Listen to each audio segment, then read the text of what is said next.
Hello and welcome to Contact Sport. I'm Paul Kennedy. Today we're looking at Australian rules umpiring, and in a moment I'll be joined by two special guests. With so much focus on the rules and decisions, it's easy to forget there are dedicated professionals who, just like players and coaches, are striving for excellence. Contact Sport was a fly on the wall at umpire training this week. Got the leg speed, might need it in the end. It's a goal. That is a super... Oh, it's not a goal. Goal umpire says no goal. Over the line. But it's a super play. What's happened here? They don't know. Let's have a look. Oh, that's a disgrace. That's a goal. That is a disgrace. That's a goal. He's in perfect position, the goal umpire, and he stuffed it up. That is unforgivable. That is. He should never go umpire again. And we have a look at a quick kick here. Now, the North players are saying touched or hit the post. And... Tony will take the repeat group out under the freeway. Is there anyone interested in an easy 30 minutes? Yep. No? Yep. Okay, so Jack will take the easy 30 minutes. You might actually just go out for 15 and turn around and come back the whole way. And then the Latour group can meet in the gymnasium to do the fartlek on the bike. He's actually a horse trainer.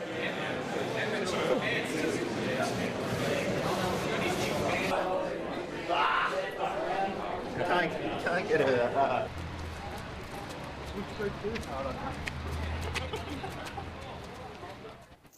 And they were the umpires running off for their Wednesday night session. I'm joined by leading AFL umpires now, boundary umpire Ian Burrows and goal umpire Luke Walker. Thanks for joining us. Thanks for having us. It would be good to get some insight for today's show and just why, first of all, you became umpires. Ian, we'll start with you. What brought you to being a boundary umpire? Well, I played lots of junior footy, obviously, when I was younger. Played through to like the end of juniors, under 16s, and was still pretty keen to stay involved, but I wasn't necessarily that keen to keep playing.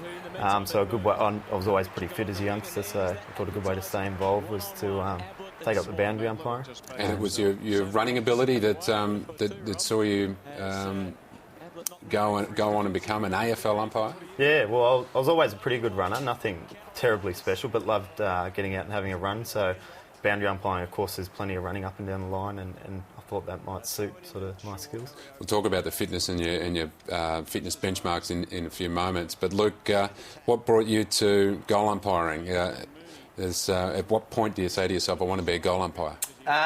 Well, back when I was going to school, one of my mates was actually a boundary umpire at the local association, and he asked me if I wanted to come along, and I thought boundary umpiring probably isn't quite for me. I'm not a great runner. So he suggested I do the goals, and I did say to him, I said, why would I want to do that? And he said, you can do 2 games in one day, so you get paid double. So as a 15, 16-year-old, I thought that sounds okay, so I'll give that a go. And you stayed with it despite your busy life, because you've got a full-time job, obviously, but you're also a district cricketer. Were there decisions along the way for you to either give it up or stay with it? Yeah, definitely. I mean, it's both take up a lot of time.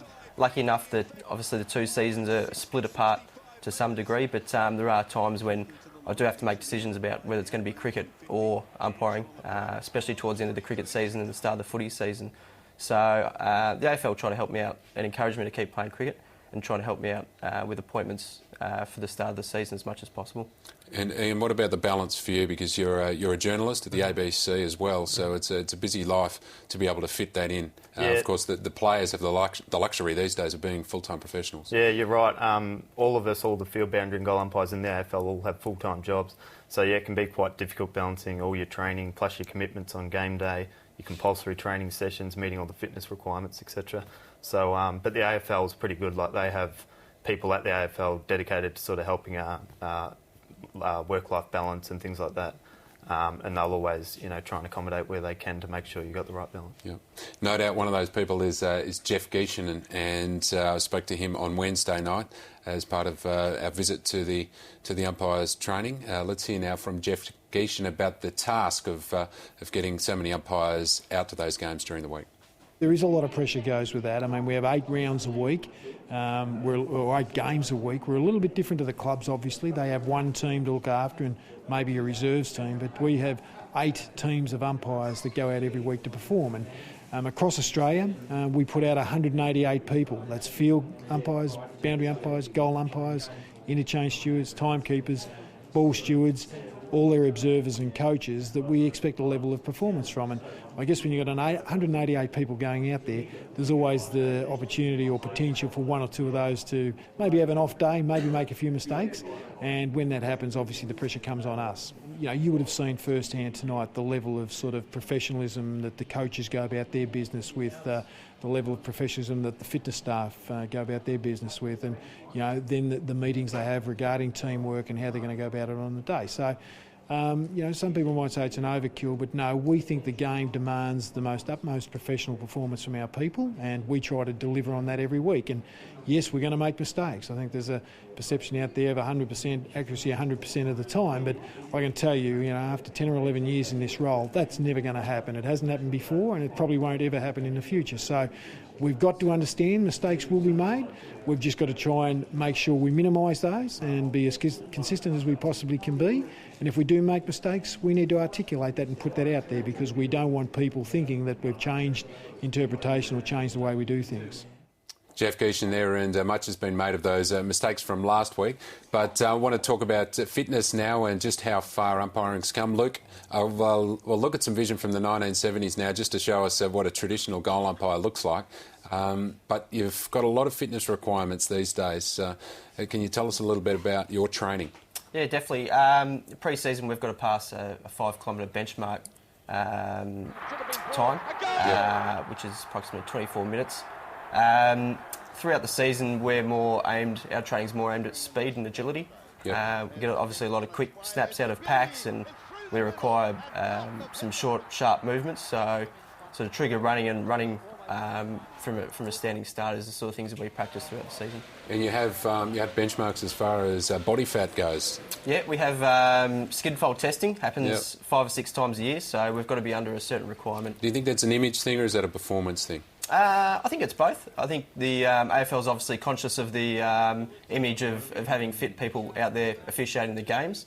And obviously, from a fitness point of view, it keeps you in check throughout the season. Yeah, and Ian, of course, you do professional running as well. Boundary umpires are some of the best runners going around. What's your training consist of?